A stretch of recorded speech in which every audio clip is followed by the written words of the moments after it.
Our mission was to go out and harass Kawaguchi's retreat and kill as many of them as we could. When you're on the point, your life is not worth a plug nickel. So you got to be a real hunting dog when you're out on the point, and a lot of us that did that survived. There was a guy standing with a Marine Corps helmet on, and Metelsky hollered the password, Ahoy Raider, and that bird shot Metelsky right between the eye, and I saw him fly backwards and slide down the hill. And I hit the deck, and I pumped 2 clips of .45 over there, and I just kept shooting at him, and finally I guess I got him. When we got back to Henderson Field after the 30 days, there was 3 of us left out of our 11-man squad. I was at Midway, Macon, Guadalcanal, Bougainville, and Iwo Jima. I've always looked at war as something that I'd like to avoid, but when it comes, you have to go. And it's a hell of a way to try to solve a problem.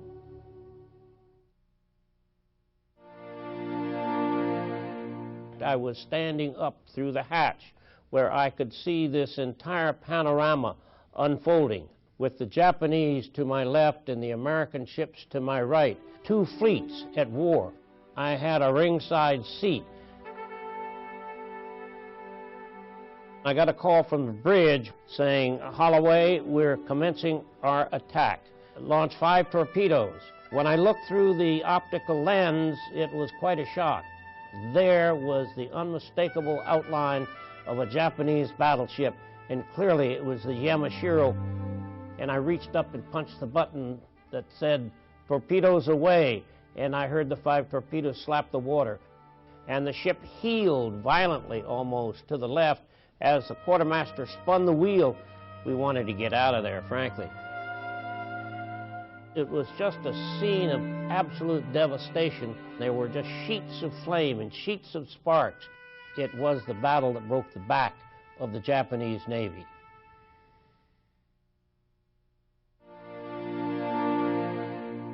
I really believe that we made a big difference in this war. Patients would come from the front line. We got them within a couple hours because we were so close. But like sometimes shells would land near us. None actually ever hit our tents, thank goodness. We took in 636 patients. We operated on 564 of them. Now that's a lot of operations for 5 days. In post-op, we had no electricity. We had to work by lantern light at night. And I usually had at least 30 to 50 patients for 1 nurse and 3 ward men. They just said, "Do whatever you have to do." We just went from one patient to the next. You barely got your hands washed in between patients. We took care of them. We did the thing that was necessary, and they were so grateful. And I just loved taking care of them.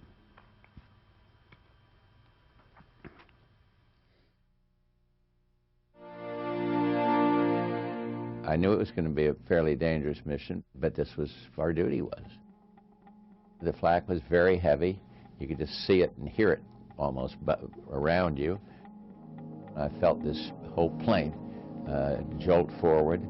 So when I saw the flame along the wing, I said, I better get out of here. I told the crewman to get out. I dove out onto the wing. I hit my head on the tail, and glancing blow like this and bleeding like a stuck pig, I dropped into the ocean, and I swam over, got into this life raft. I was sick to my stomach. I was scared. If somebody didn't pick me up, I would have been captured and killed. They were very brutal on Chichijima. And suddenly I saw this periscope, and it was the USS Finback. People, you know, talk about, well, you're a hero. Well, there's nothing heroic about getting shot down. And I wondered, why was I spared when 2 friends in the plane with me were killed? I don't know the answer.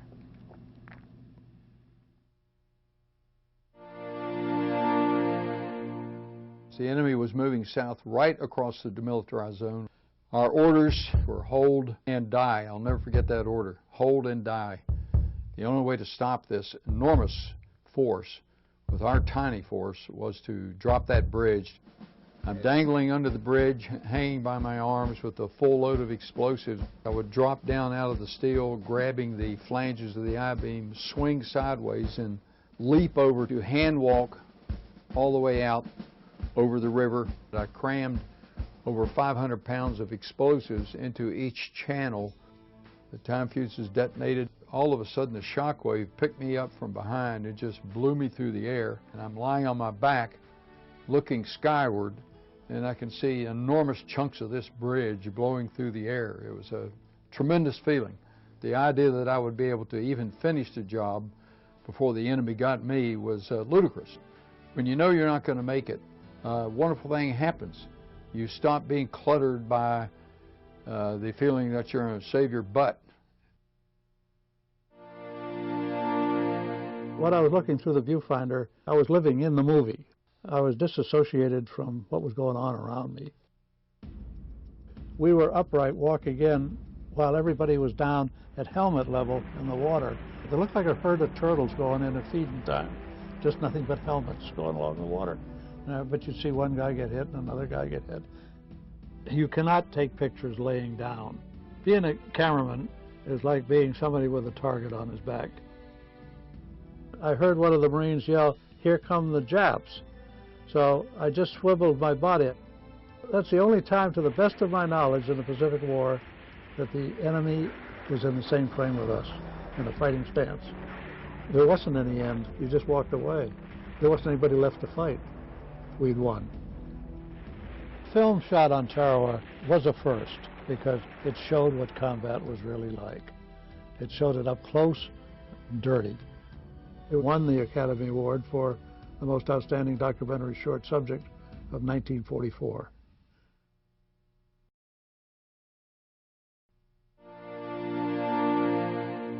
It was a world event, although I was 16 years of age. When I enlisted in the Army, the old sergeant told me that if you want to get to France in a hurry, go into the ambulance corps service. I went overseas on the Carpathia, a ship that came to the rescue of the Titanic. We were a small group of 100 men. Even though we were young and inexperienced, we were welcome. The term, the war to end all wars, came, I believe, immediately following World War I. I am now 106 years old. Today there are only known 3 veterans of World War I. And after a while I said, my God, I'm going to be one of the last.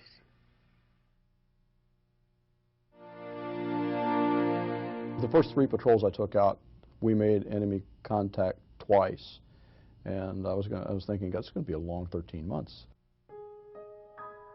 One morning, after my platoon had taken dozens of casualties over a period of a few weeks, where we were on a night move, we were walking into the dawn. And as the sky sort of lifted, I could see this company of Marines stretched out for well over a half mile and wading through the wet rice paddies and walking toward the sun. And I had been so down from all the casualties that we were taking. And it just hit me. I have just become a part of a history here. And when I return, I want to be able to stand in front of the people who were at Tarawa or Iwo Jima or the Chosin Reservoir, and I want to be able to say that I met their standards. That's a very big part of being a Marine.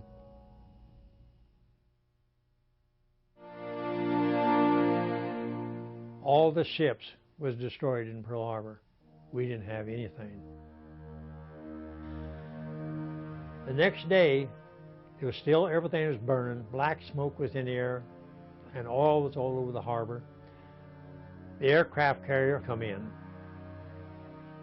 And when he come in, everybody was up on the deck. All the battleships were disabled. Our ship was sunk. Well, the guys over on the battleship cheered and that was so heart-wrenching. I can't wait to talk about it. That was so heart-wrenching that we had lost everything.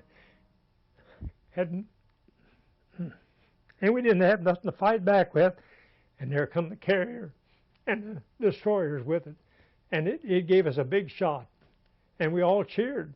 We clapped our hands. I can't never forget that.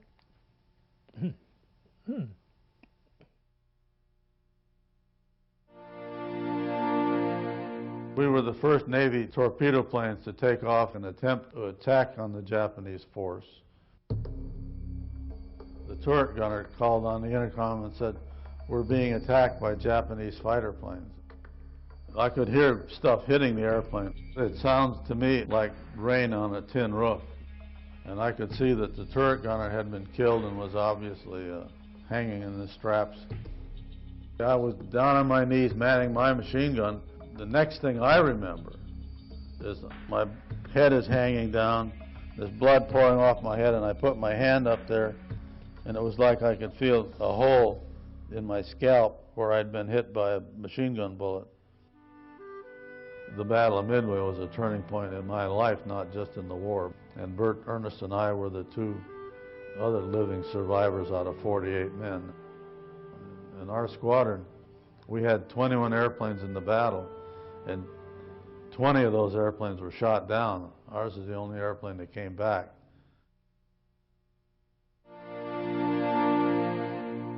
We're going down the middle of this river. We've got 7 boats behind me and 1 boat ahead of me. In the next few kilometers, we got ambushed. The noise, the sound was deafening. The rounds were hitting. Marines were screaming as some of them were killed and others wounded. We probably lost 10 or 15 Vietnamese Marines, wounded or dead on deck.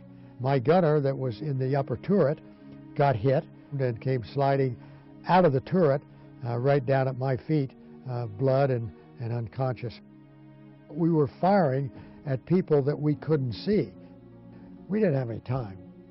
All I could think of, get out of the killing zone, get the boats beached out, get the Marines on the shore. The Marines are getting killed. Get them on the beach. Sweep down. That's all I thought about. That's all I thought about. A warrior, before he gets into combat, always wonders, when I come under fire, what am I going to do? Now you're going to know. Now you're going to know what you're made of.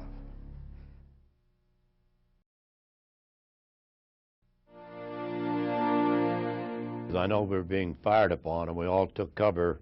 My radio man had sort of gone ahead, and I could hear him cry, and his body rolled over, and I went out to sort of bring him back.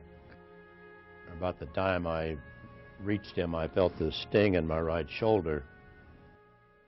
I don't remember much after that.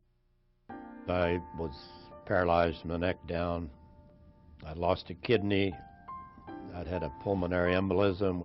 I was this big 190-pound, tough guy, and I had a lot of other problems in the hospital, lost about 70 pounds.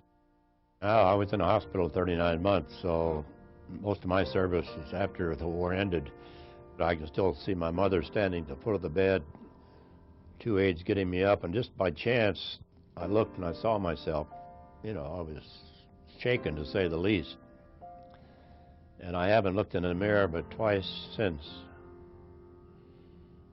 because what I saw that day scared me.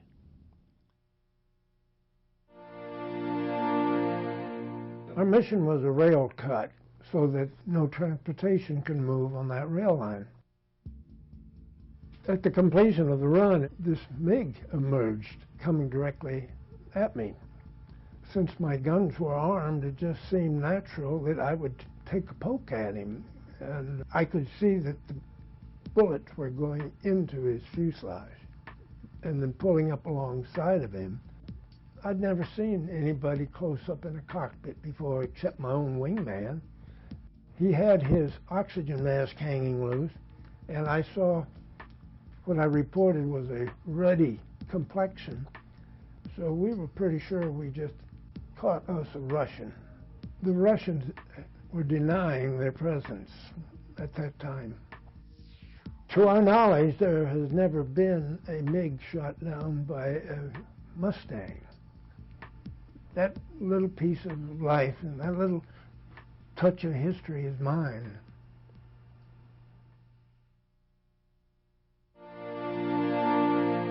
We came to a creek known as Suicide Creek. The Japanese machine gun opened fire. When he hit me, it felt like a sledgehammer hit me. Moments later, another bullet hits me in the right shoulder, and thus breaking both my arms. I start to get up. Boom, boom, boom. They fired at me again, shoots the left side of my heel off, and then hits me in the left buttocks. Really got angry then. This son of a bitch is shooting a wounded man.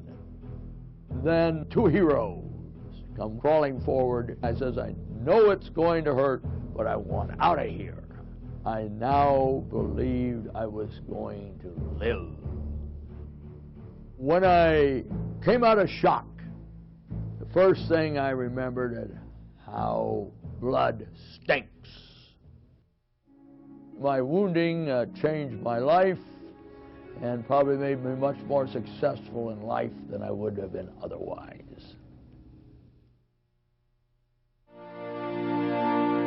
Battle station's whistle was blown, and mine happened to be a loader on the 8-inch gun on the front. We were expecting to go to war, but not in the situation that we were in. I was thinking more, the sailors were being killed over there and burned and so forth. You were hurting there, all sailors, everywhere. We didn't know how many, but we knew that a bunch of them had lost their lives. Another day in my life that will be remembered forever is on November the 24th, 1963, I was handcuffed to the man who murdered President John F. Kennedy and was escorting him down through the jail and out to the basement when Jack Ruby stepped forward and fired a pistol direct into Oswald. So that was another day of infamy, if you so want to describe it. So I had two things to remember in the 20th century.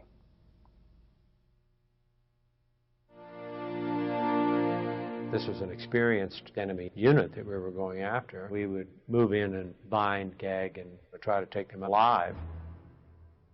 We inserted by swift boat and small rubber raft, and then went up the back side of, a cliff area on the back side to try to surprise the individuals who were in two sleeping groups. So we ran smack into them, and the firefight began. It was an explosion that did damage to my lower right leg. It was clear I wasn't going to be able to get up and move around. The thing that I remember the most is smelling my own flesh burning. You could, from the heat, the blast cauterizes that wound. I had the radio and was able to direct the other units so we could bring the people that we were up against into a crossfire and managed to kill all of them. I received the Medal of Honor for it, but I've always believed that I took it for all the guys that got nothing for their heroic actions. It's theirs, it's not mine. I don't own it. It was my first air combat. I'd had 7 strafing missions before that, but I'd never seen an enemy airplane before. We climbed up and broke out of the haze layer, and my flight leader yelled zeros. I saw a P-40 being chased by an Oscar. When I fired over that way, he saw my tracers and turned toward me, so we were making a head-on pass at each other, coming together probably at a closing speed of about 500 miles an hour. I could see his guns firing, and I could see my bullets flashing on the front of his airplane. If we'd have hit head-to-head, that would have destroyed us both. Just before we hit, nose to nose, he went into a steep vertical bank, and my wing hit his wing and took off about 2.5, 3 feet of mine and most of his wing on one side. And he went fluttering down out of control into the clouds. But they found the airplane and confirmed it, so it was a victory, my first victory. I tell them that ammunition was scarce in China, so I winged them.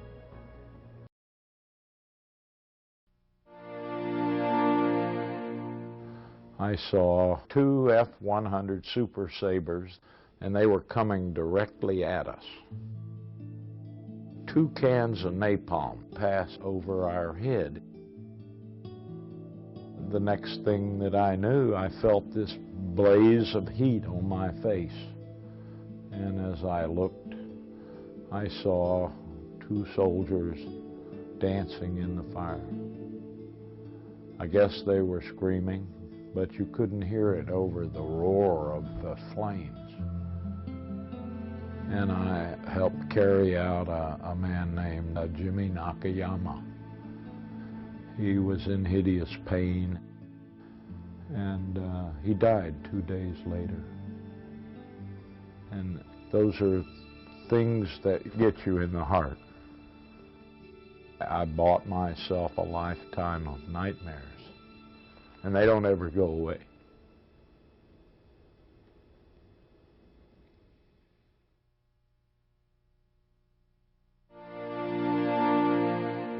He was a kamikaze.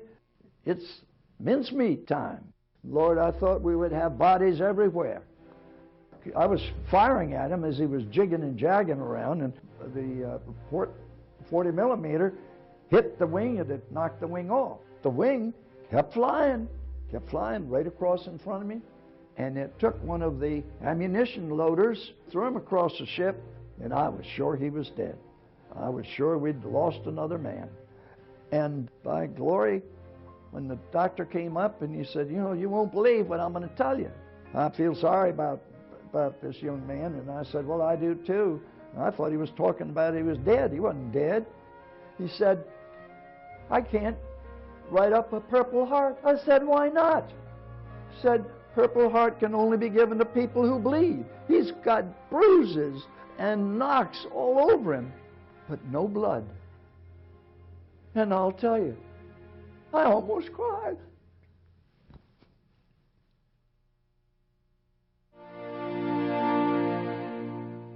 Jimmy Doolittle said, this is going to work. We'd have followed him anywhere. We were at war. It sounded like a good retaliation for what they had done at Pearl Harbor. We went in right at housetop level. In our plane, we pulled right over Hirohito's house at about 50 feet. And we flew right in on this sun line and hit Tokyo right on the nose. We figured we were going to go down in the water about 100 miles or 150 miles short of China. But we got a tremendous tailwind. We were in the air for 15.5 hours before our engines quit. And we bailed out. I landed on the side of a mountain. My chute hung up in a tree. My shroud lines just let me reach the ground. The Doolittle raid worked, and it was a psychological thing in that it changed the strategy of the Japanese. From that time on, they were on the defensive instead of the offensive. The only good news in the springtime of '42 was our little raid on Tokyo. As soon as I got hit, the wing separator plane flipped inverted immediately. We landed in the dead center of a village. I had a cigar, put a cigar in my mouth. The height of optimism. Huh? They took the cigar out of my mouth. It was at that moment I knew they were not friendly. Anyway, then they took us to Hanoi Hilton. We need you to sign a confession. I said, no. They put me in ropes. They tied the rope around the upper part of my arms, put it behind my back so they touched.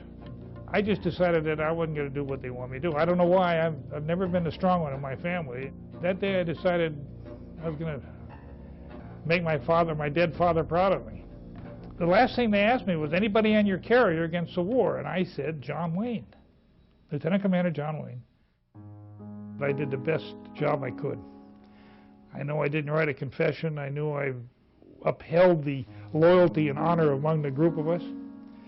We returned with honor.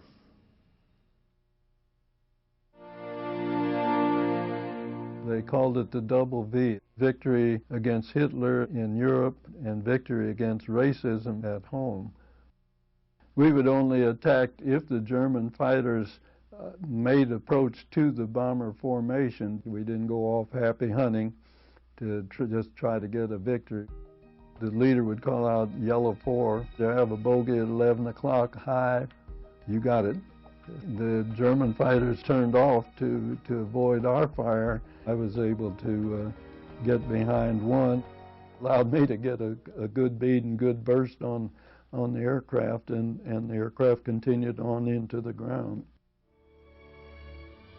The legacy of the Tuskegee Airmen brought out values that are still important: dedication, determination, perseverance. They're important to our American way of life, and I like to tell youngsters, as you improve and the things you do to improve your own life are also strengths for the country.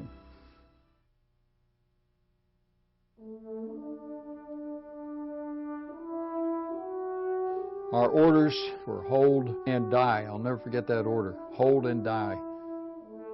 I now believed I was going to live. They were so grateful, and I just loved taking care of them. And I wondered, why was I spared when two friends in the plane with me were killed? I don't know the answer. We had 21 airplanes in the battle, and 20 of those airplanes were shot down. Ours was the only airplane that came back. The only good news in the springtime of '42 was our little raid on Tokyo. I bought myself a lifetime of nightmares, and they don't ever go away. Now you're going to know. Now you're going to know what you're made of.